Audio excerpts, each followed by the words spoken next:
अम्मी ये क्या कर रही हैं आप? रात कितने बजे घर आई थी तुम? सुबह होते ही घर आ गई थी। यास्मीन के साथ बातों में देर हो गई थी। झूठ मत बोलो मुझसे। रात भर उमर के साथ थी, जानती हूँ उसी के साथ थी तुम। बेटा तुम्हें क्या हो गया है आखिर? क्या तुम मुझे पूरे मोहल्ले में बदनाम करवाना चाहती हो? लोग क्या कहेंगे तुम्हारी बेटी कभी किसी के साथ कभी किसी के साथ घूमती नजर आती है? क्या मैंने तुम्हें इसी दिन के लिए टेनिस और पियानो के कोर्सेज करवाए थे? तुमने तो मुझे कहीं का नहीं छोड़ा ऐसा। अम्मी कैसा मोहल्ला और कैसी बातें, यहाँ तो आपको कोई जानता भी नहीं।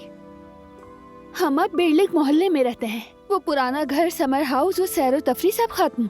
कबूल कर लें आप, अब वो वक्त नहीं रहा। रुको मेरी बात सुनो, जबान बहुत चलने लगी है तुम्हारी। उमर के साथ घूमने में तुम्हें फख्र महसूस होता है और ऊपर से घर आकर मुझसे झूठ बोलने लगी हो। अम्मी मैं आपसे झूठ क्यों बोलूंगी? पता नहीं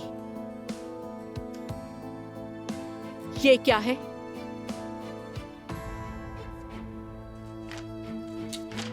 मुझे इस बारे में क्यों नहीं बताया तुमने?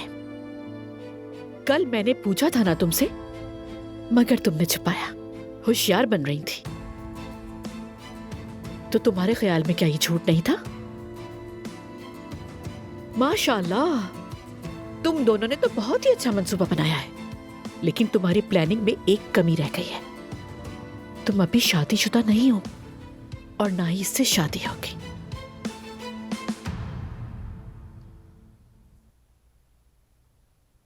मैं और उमर आज ही शादी कर रहे हैं।